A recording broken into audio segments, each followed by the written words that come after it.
आशा करते हैं कि आप लोग अच्छे होंगे और आप लोगों की रेलवे आरआरवी एलपी की तैयारी बेहतर चल रही होगी। तो मैं पहले ही क्लियर कर देना चाहता हूं कि आज आप लोगों का आरआरवी एलपी का कोई भी एग्ज़ाम नहीं है। ये वीडियो मैं उन बच्चों के लिए लाया हूं जिन बच्चों का आरआरवी एलपी का एग्ज़ाम आगे आने वाले शिफ्टों में लगा हुआ है। तो इसमें हम लोग साइंस के टॉप 50 क्वेश्चन डिस्कस करने वाले हैं जो कि आपके आरआरवी एलपी के एग्ज़ाम में काफ़ी बार पूछे गए हैं।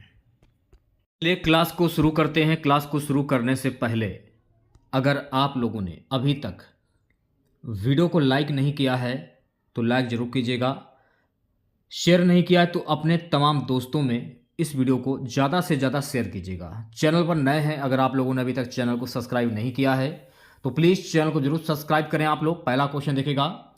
पहला क्वेश्चन हमारा रहेगा, शहद का प्रमुख घटक है ग्लूकोज, द्राक्ष शर्करा इसको बोलते हैं, सुक्रोज, इच्छू शर्करा, माल्टोज, यव शर्करा, फैक्ट्रोज, फल शर्करा। शहद का प्रमुख घटक इसको क्या कहते हैं? इसको हम कहते हैं फैक्ट्रोज, फल शर्करा। तो राइट आंसर आपका जाएगा ऑप्शन नंबर डी की ओर। इसकी पीडीएफ आपको हमारे व्हाट्सएप ग्रुप में मिल जाएगी, लिंक वीडियो के डिस्क्रिप्शन में दिया गया है। अगला क्वेश्चन देखेगा, एस्प्रिन कहाँ से मिलती है? पेट्रोलियम से, पृथ्वी से, एक पेड़ से, एसिडों की रासायनिक अभिक्रिया से। एस्प्रिन कहाँ से मिलती हैं? सो गाइस एस्प्रिन जो है ना ये एक पेड़ से मिलती है। तो राइट आंसर आपका हो जाएगा ऑप्शन नंबर सी। अच्छा, अगर आपसे ये पूछ लिया जाए कि एस्प्रिन क्या है, प्रतिजैविकी, एंटीपायरेटिक, शमक, इनमें से कोई नहीं। एस्प्रिन क्या है? देखिए एस्प्रिन जो है ना ये एंटीपायरेटिक है। तो राइट आंसर आपका हो जाएगा option number V, antipyretic. So guys अगला क्वेश्चन देखेगा। अगला क्वेश्चन क्या है, ध्यानपूर्वक देखेगा वीडियो को, आप लोग छोड़ के मत जाइएगा। निम्नांकित में से कौन सा रक्त के हीमोग्लोबिन के साथ अनुक्रमणीय संश्लिष्ट बनाता है? कार्बन डाइऑक्साइड, शुद्ध nitrogen gas, carbon monoxide, carbon dioxide और हीलियम का मिश्रण। कौन सा रक्त के हीमोग्लोबिन के साथ अनुक्रमणीय संश्लिष्ट बनाता है? Carbon monoxide. तो राइट आंसर आपका जाएगा ऑप्शन नंबर सी के साथ में। अगला क्वेश्चन देखेगा, दूध उदाहरण है एक विलयन का, फेन का, इम्बलेंस का, वायुवेल का। दूध किसका उदाहरण है? सो गाइस दूध जो है ना ये इमल्सन का उदाहरण है। तो राइट आंसर आपका जाएगा ऑप्शन नंबर सी के साथ में। ठीक है, अगला क्वेश्चन हमारा है, निम्न में से कौन कोलाइट नहीं है? दूध, खून, आइसक्रीम, शहद। निम्न में से कौन कोलाइट नहीं है? देखिए आइसक्रीम जो है ना ये कोलाइट नहीं है। तो राइट आंसर आपका जाएगा ऑप्शन नंबर सी के साथ में। अगला हमारा प्रश्न है कि खुले में कुछ देर रखा दूध खट्टा क्यों हो जाता है? कार्बोनिक अम्ल के कारण, लैक्टिक अम्ल के कारण, साइट्रिक अम्ल के कारण, एसिटिक अम्ल के कारण। खुले में कुछ देर रखा दूध जो है ये खट्टा क्यों हो जाता है? इसका कारण क्या है? लैक्टिक अम्ल के कारण। तो राइट आंसर आपका जाएगा ऑप्शन नंबर वी के साथ में। ठीक है, चलिए बढ़ते हैं नेक्स्ट क्वेश्चन की ओर। अगला क्वेश्चन देखेगा, निम्न में से कौन सा अम्ल दूध से दही बनने के दौरान बनता है? एसिटिक अम्ल, एस्कॉर्बिक अम्ल, साइट्रिक अम्ल, लैक्टिक अम्ल। कौन सा अम्ल दूध से दही बनने के दौरान बनता है? लैक्टिक अम्ल। तो राइट आंसर आपका जाएगा ऑप्शन नंबर डी के साथ में। ठीक है, अगला हमारा प्रश्न है, प्राचीन काल में दही जमाने की प्रक्रिया में निम्न जीव की आवश्यकता होती थी? जीवाणु, विषाणु, कवक, प्रोटोजोआ। प्राचीन काल में दही जमाने की प्रक्रिया में किस जीव की आवश्यकता होती थी? जीवाणु की। तो राइट आंसर आपका जाएगा ऑप्शन नंबर ए के साथ में।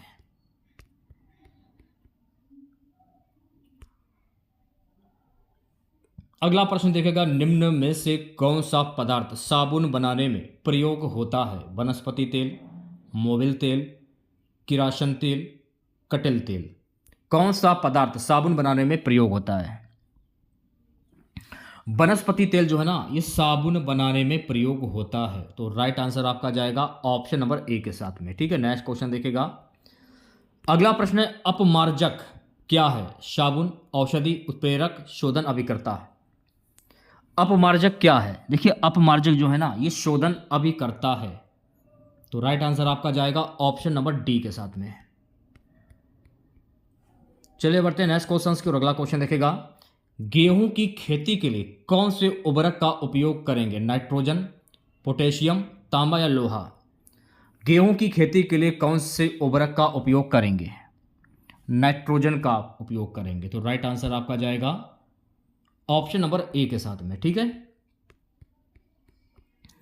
सो गाइस अगला प्रश्न हमारा है, तत्व जो उर्वरक में नहीं पाया जाता है वह है नाइट्रोजन, हाइड्रोजन, क्लोरीन, फास्फोरस। तत्व जो उर्वरक में नहीं पाया जाता है वह है, तो राइट आंसर आपका जाएगा ऑप्शन नंबर वी के साथ में, हाइड्रोजन। तो इस क्वेश्चन का जो सही जवाब हो जाएगा हाइड्रोजन। अगला प्रश्न देखेगा सभी बच्चे। अगला प्रश्न हमारा है, निम्नांकित में से कौन सा उर्वरक मृदा में सर्वाधिक अम्ल छोड़ता है? Urea, ammonium sulphate, ammonium nitrate, calcium ammonium nitrate. कौन सा उर्वरक मृदा में सर्वाधिक अम्ल छोड़ता है? देखिए अमोनियम सल्फेट जो है ना ये उर्वरक मृदा में सर्वाधिक अम्ल छोड़ता है। तो राइट आंसर आपका जाएगा वी ऑप्शन के साथ में। ठीक है। सो गाइस अगला प्रश्न है, यूरिया में नाइट्रोजन का प्रतिशत कितने प्रतिशत होता है? 30%, 25%, 47% या 60%? यूरिया में नाइट्रोजन का कितना प्रतिशत होता है? तो यूरिया में नाइट्रोजन का 47% होता है। तो राइट आंसर आपका जाएगा ऑप्शन नंबर सी के साथ में। ठीक है। अगला क्वेश्चन देखेगा। अगला क्वेश्चन हमारा है, निम्न में से किसका उपयोग यूरिया उर्वरक के उत्पादन में किया जाता है? Carbon dioxide, sulphur dioxide, chlorine, nitric अम्ल। किसका उपयोग यूरिया उर्वरक के उत्पादन में किया जाता है?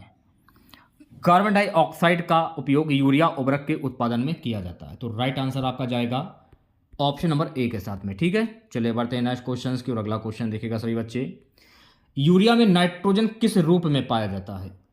एमाइड, अमोनिकल, नाइट्रेट या नाइट्राइट? यूरिया में नाइट्रोजन किस रूप में पाया जाता है? तो यूरिया में नाइट्रोजन जो है ना एमाइड के रूप में पाया जाता है। तो राइट आंसर आपका जाएगा ऑप्शन नंबर ए के साथ में।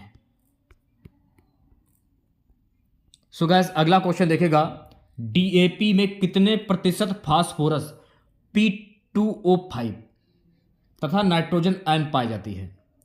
10% आयन तथा 20% P2O5, 18% आयन तथा 45% P2O5, 30% आयन तथा 60% P2O5, 35% ion, 70% P2O5। We options के साथ आंसर जाएगा ऑप्शन नंबर वी। ठीक है। चलिए बढ़ते हैं नेक्स्ट क्वेश्चंस की और अगला क्वेश्चन देखेगा सभी बच्चे। अगला प्रश्न हमारा है, निम्नलिखित में से कौन सा मिश्रित उर्वरक है? यूरिया, कैम, अमोनियम सल्फेट, एनपीके। कौन सा मिश्रित उर्वरक है? अमोनियम सल्फेट जो है ना ये एक मिश्रित उर्वरक है। तो राइट आंसर आपका जाएगा ऑप्शन नंबर सी के साथ में। ठीक है। सो गाइस अगला क्वेश्चन देखेगा, निम्न में से कौन रासायनिक उर्वरक नहीं है? Urea, sodium sulphate, super phosphate, potassium nitrate. निम्न में से कौन रासायनिक उर्वरक नहीं है? देखिए सोडियम सल्फेट जो है ना गाइस ये रासायनिक उर्वरक नहीं है। तो राइट आंसर आपका जाएगा ऑप्शन नंबर वी के साथ में। ठीक है। करते नेक्स्ट क्वेश्चन की और अगला क्वेश्चन देखिएगा, मच्छर भगाने वाली दवाओं में सक्रिय रसायन है एलिथ्रिन, एट्रोपिन, 2-आइसोप्रोऑक्सीफेनाइल, बेंजीन हेक्साक्लोफिन। मच्छर भगाने वाली दवाओं में सक्रिय रसायन क्या होता है? एलिथ्रिन। तो राइट आंसर आपका जाएगा ऑप्शन नंबर ए के साथ में। ठीक है। अगला क्वेश्चन देखिएगा सभी बच्चे, अग्निशमक में कौन सी गैस काम आती है? Carbon dioxide, hydrogen, oxygen, sulphur dioxide. अग्निशमक में कौन सी गैस काम में आती है? तो अग्निशमक में कार्बन डाइऑक्साइड गैस जो है ना ये काम में आती है। तो करेक्ट आंसर आपका जाएगा ऑप्शन नंबर ए के साथ में। अगला क्वेश्चन देखेगा सभी बच्चे, निम्नलिखित में से कौन सा मच्छर प्रतिकर्षी के रूप में प्रयोग किया जाता है? Pyrethrum, rotenone, ephedrine. इनमें से कोई नहीं। कौन सा मच्छर प्रतिकर्षी के रूप में प्रयोग किया जाता है? पायरेथ्रम। तो राइट आंसर आपका जाएगा गाइस ऑप्शन नंबर ए के साथ में। ठीक है। अगला क्वेश्चन देखेगा सभी बच्चे, मच्छर क्वाइल में प्रयोग होने वाला पायरेथ्रिन प्राप्त होता है एक बीजीय पौधे से, एक कीट से, एक जीवाणु से, एक कवक से। मच्छर क्वाइल में प्रयोग होने वाला पायरेथ्रिन प्राप्त होता है, सो गाइस ये प्राप्त होता है एक बीजीय पौधे से। तो राइट आंसर आपका जाएगा ऑप्शन नंबर ए के साथ में, ठीक है। सो गाइस अगला प्रश्न हमारा, चूहे मारने का जहर किस रासायनिक पदार्थ से बनता है? Ethyl alcohol, methyl isocyanide, potassium cyanide, ethyl isocyanide. चूहे मारने का जहर किस रासायनिक पदार्थ से बनता है? Potassium cyanide. तो राइट आंसर आपका जाएगा ऑप्शन नंबर सी के साथ में। चलिए बढ़ते हैं नेक्स्ट क्वेश्चन की ओर। निम्नलिखित में से किसे चूहा विष के रूप में प्रयोग किया जाता है? Zinc sulphide, lead sulphide, calcium phosphate, zinc phosphide. किसे चूहा विष के रूप में प्रयोग किया जाता है? तो चूहा विष के रूप में जिंक फास्फाइड का प्रयोग किया जाता है। तो राइट आंसर आपका जाएगा ऑप्शन नंबर डी के साथ में। अगला प्रश्न हमारा है कि रोडेंटिसाइड वह रसायन है जिसका प्रयोग किया जाता है नियंत्रण करने के लिए चमगादड़ों का, बंदरों का, चूहों का, खरगोशों का। रोडेंटिसाइड वह रसायन जिनका प्रयोग किसमें किया जाता है? किस चीज को नियंत्रण में किया जाता है? चूहों को नियंत्रण में किया जाता है। तो राइट आंसर आपका जाएगा ऑप्शन नंबर सी के साथ में। अगला क्वेश्चन देखिएगा, एल्युमिनियम फास्फाइड का प्रयोग किया जाता है कीटनाशक, फफूंदीनाशक, चूहानाशक, धूमक। एल्युमिनियम फास्फाइड का प्रयोग किया जाता है किस रूप में किया जाता है? कीटनाशक के रूप में। तो राइट आंसर आपका जाएगा ऑप्शन नंबर ए के साथ में, ठीक है। अगला क्वेश्चन देखिएगा सभी बच्चे, निम्नलिखित मिश्र धातुओं में से किसे अबगलगम कहते हैं? जस्ता तांबा, तांबा टिन, पारा जस्ता, सीसा जस्ता। निम्नलिखित मिश्र धातुओं में से किसे अमलगम कहते हैं? अमलगम किसे कहते हैं? पारा जस्ता को कहते हैं। तो राइट आंसर आपका जाएगा ऑप्शन नंबर सी के साथ में। चलिए बढ़ते हैं नेक्स्ट क्वेश्चन की ओर। अगला क्वेश्चन देखेगा, निम्नलिखित यौगिकों में से कौन सा एक शांति कारक औषधि के रूप में प्रयुक्त होता है? Potassium bromide, calcium chloride, ethyl alcohol, phosphorus trichloride. निम्नलिखित यौगिकों में कौन सा एक शांति कारक औषधि के रूप में प्रयुक्त होता है?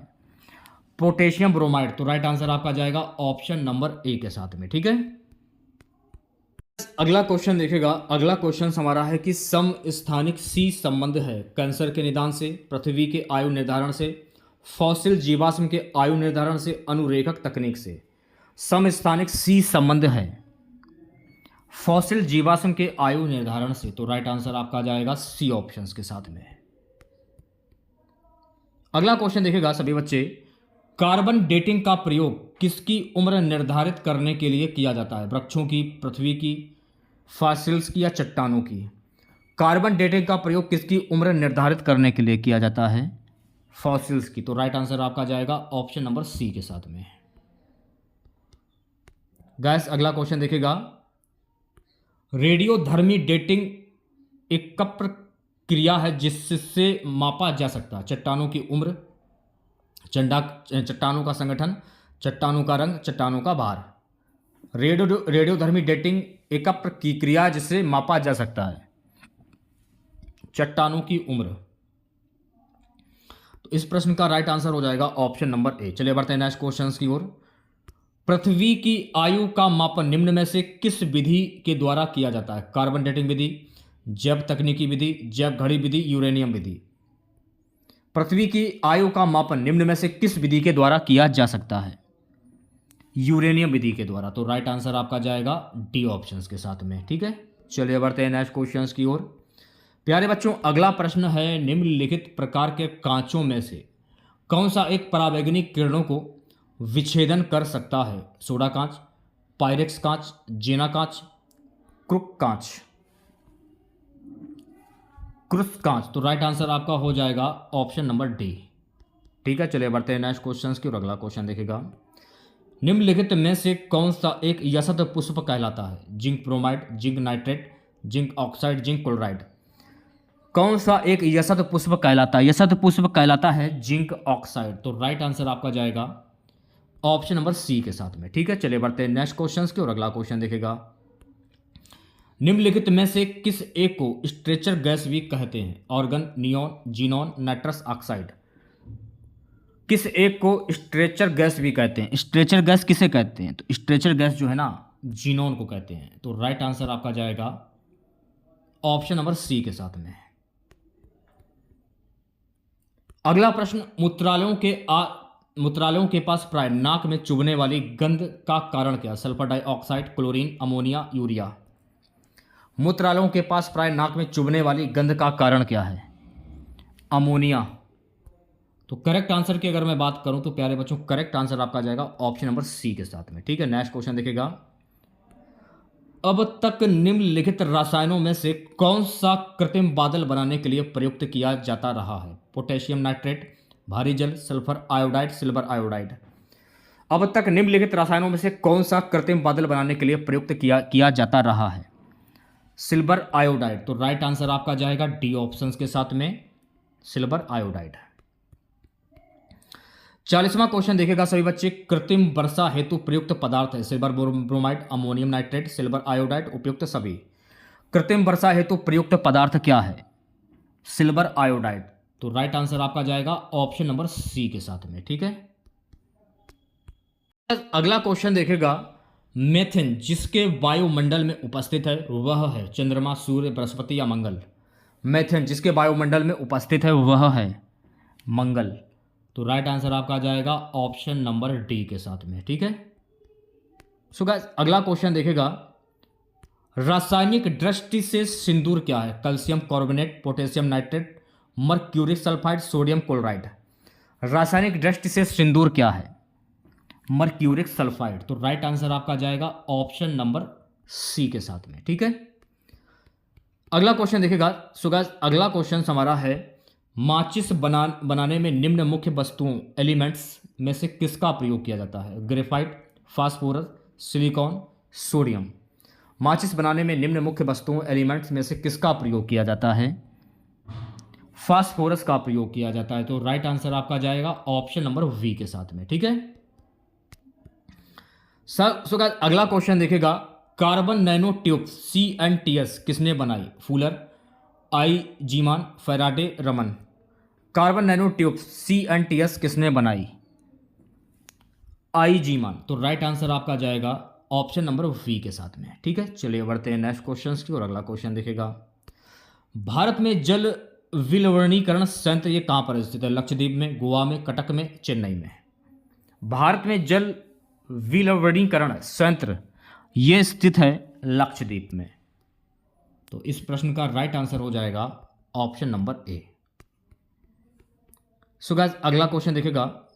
कौन सा रसायन क्षारीय भूमि सुधारक के रूप में कार्य करता है? Calcium carbonate, calcium sulphate, calcium oxide, उपयुक्त में से कोई नहीं। कौन सा रसायन क्षारीय भूमि सुधारक के रूप में कार्य करता है? कैल्शियम सल्फेट, जो कि क्षारीय भूमि सुधारक के रूप में कार्य करता है। तो राइट आंसर आपका जाएगा ऑप्शन नंबर वी के साथ में। ठीक है, चलिए बढ़ते हैं नेक्स्ट क्वेश्चन की ओर।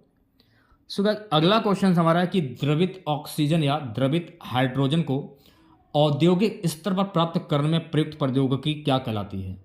पायरोटेक्निक्स, पायरोमेट्री, हाइपोटोनिक्स या कार्योजेनिक्स। तो ये कहलाती है कार्योजेनिक्स। ऑप्शन नंबर डी के साथ आंसर आपका जाएगा। ठीक है, ऑप्शन नंबर डी। अगला क्वेश्चन देखेगा सभी बच्चे। धूम पर्दे युद्ध में छिपने एवं शत्रु को छलने के लिए प्रयोग में लाए जाते हैं। धूम पर्दे प्राय किसके वायु से परिचित सूक्ष्म कणों के बने होते हैं? Sodium chloride, silver iodide, titanium oxide, magnesium oxide. किसके बने होते हैं? टाइटेनियम ऑक्साइड के बने होते हैं। तो राइट आंसर आपका जाएगा ऑप्शन नंबर सी के साथ में। ठीक है, आज की क्लास का लास्ट क्वेश्चन रहेगा। एक सामान्य शुष्क सेल में विद्युत अपघटय होता है। जस्ता, सल्फ्यूरिक अम्ल, अमोनियम क्लोराइड, मैग्नीज डाइऑक्साइड। एक सामान्य शुष्क सेल में विद्युत अपघटय होता है अमोनियम क्लोराइड। तो राइट आंसर आपका जाएगा ऑप्शन नंबर सी के साथ में। ठीक है।